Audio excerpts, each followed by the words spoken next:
but Stay in Touch in front of Dream of Mine. The Sisters is running on well, but Stay in Touch is too good for them. Stay in Touch goes on the win from a photo, but... Welcome back to the channel, everybody, for Sandown Lakeside tomorrow. Pretty confident on a couple on this card, and I think there's a lot of value on this card too, with quite a few of them being over the odds that they should be, or longer than the odds that they should be. So let's get into the preview and find the winners, and I'm confident that I can find a few on this card. Race number 1 at Sandown Lakeside is a benchmark 70 handicap over the 2400 metres, and I'm pretty keen here on Funambulist for Annabelle Neesham and Celine Gaudry from barrier number 5. Celine takes the weight down to the 57.5 kilos.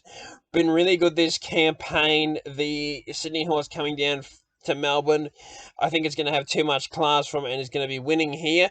From here for a good time, who's absolutely going to love the wet track for Peter Galagotis and Ben Mallam, Jordan Will and barrier number 3. Riva Port, I thought I was happy to have there at the price, but now is under the odds for mine at 550. I don't think it should be favourite, and I can't see it winning.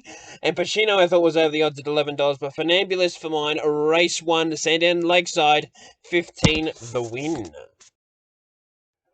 Race number 2 at Sandown Lakeside is a benchmark 70 handicap over the 1600 metres, and I'm with Time Quest for Matthew Smith, who brings it south for Blake Shinner with the 56.5 from barrier number 7. The Sydney trainer brings a Sydney horse south, puts a good jock on, and I really like that he does that. So pretty keen on him and him running well here. And at 320, I think he's going to win this, and I'm pretty confident in his chances. From Matthew for second, who has all the form in the world on the board. For Billy Egan and Paddy Payne, just a wide draw was the career for mine. Heavenly Emperor and Double Cherry look to be the two that are over the odds. But Time Quest on top, and I think he's pretty hard to beat here. 25 to win at race 2, Sandown Lakeside. Race number 3 at Sandown Lakeside is a benchmark 70 fillies and mares handicap over the 1600 metres, and I've got Crimson Light on top. I really think this horse is way over the odds at $26. Now into the $16 mark for Mick Ken and Carleen Heffel. Takes the weight off, bringing the weight down to the 54 kilos. First up, I think this horse is flying. Was into the run a couple of weeks ago at Sandown and was scratched, looking for the better race here, and I think can run well. And I think can win here from barrier 11. Will be back in the field, but be storming home and right over the top of them. I think can win. The 4th to Somerville last campaign, and the 4th to Queen Air look pretty good for this. So, and with the lightweight, I'm pretty keen on her chances.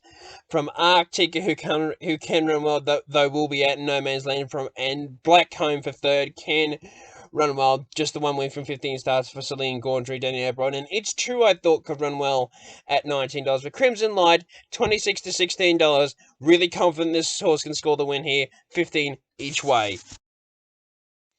Race number 4 at Sandown Lakeside is a benchmark 70 for the fillies and mares over the 1300 metres, and I am with Cuban Link. I'm really keen on this horse to be winning here. 5th up, hard fit now, good run last start. Ben Mallam in the saddle with a reasonable weight considering it's run in some better races than this.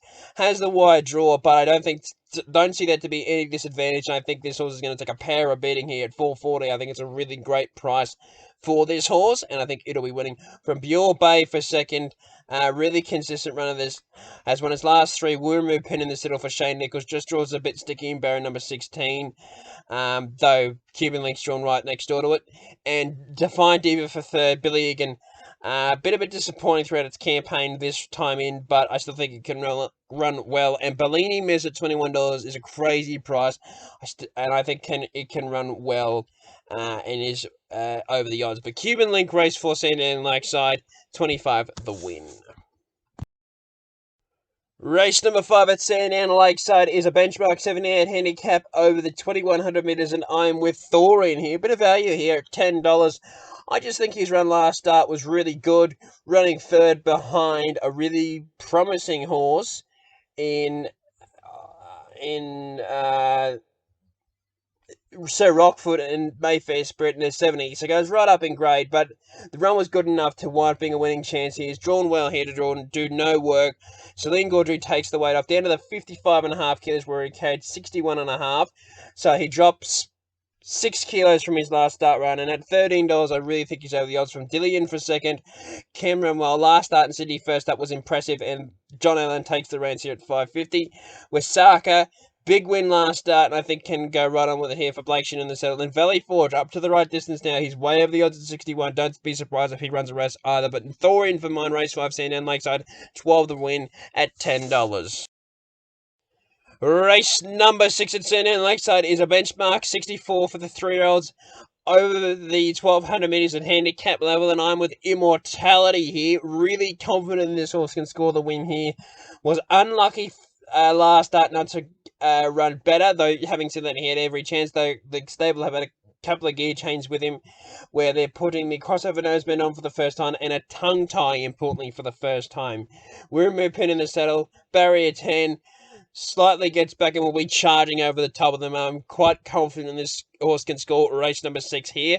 Hill Rip beat him last start, but I still think that where Hill Rip goes up in weight, Immortality stays at the same weight, and I think that'll be the difference in winning here. And Immortality is going to prove to be the better horse here. Von Hawk I thought was under the odds at 340, and as favourite I was happy to take it on for Ben Allen and Cliff Brown. And Demon Award I thought could run well at $12, but is not over the odds at that price. But Immortality, race 6, Sandown Lakeside, 20 the win.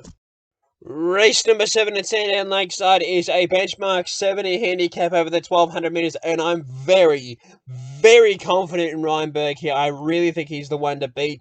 The 4-year-old gelding, won first up last campaign and that was good in 2 placings, and I'm confident that he can score first up here. Dan Stackhouse in the saddle, drawn beautifully in barrier number 6. I think it's race over and 1 here.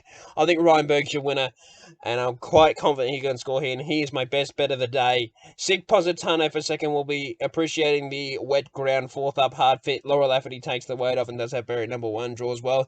The Hass I thought was under the odds. You don't know if it's going to handle the weight conditions or not, but 3rd up, Blake Shin, barrier number 2, Cameron Well, and Palenko, $16 is over the odds for that horse. But Ryan Berg on top, race 7, Sandown Lakeside, quite confident in his chances, 40 the win. Race number 8 is a benchmark 70 handicap over the 1400 metres, and it looks an ideal race for Bigolino here. 4th up, hard fit. Laura Lafferty takes the claim for Paddy Payne. Will love the soft conditions. Drawn perfectly to get back run on in barrier number 9. I really think this horse is hard to beat here in the last. 4 victory for second. The import for Chris Waller. Blake shouldn't ride for barrier number 4. I really think this horse can be dangerous to next race fitness that Bigolino will have, and that's why he's second. She is on top. He's on top, it's a gelding, not a filly. Just Jono for 3rd, I think can run well. 3rd up, hard fit, running well for Lindsay Smith and Bo Mertens, loves the 1400 metres. And Ocean's Jane at $21, I thought was over the odds, but Bigolino for mine. Race 8, Sandown Lakeside. To finish that on a winning note, 30 the win. Thank you everyone for watching my preview for Sandown Lakeside for tomorrow, midweek meeting for Wednesday. Can't wait for this card. It's going to be an absolute cracker, and I'll see you for the preview for Flemington. It's finals day, a couple of great listed races, and it's going to be an absolute cracking card. Can't wait for that, and I'll see you then, but hopefully we get a couple of winners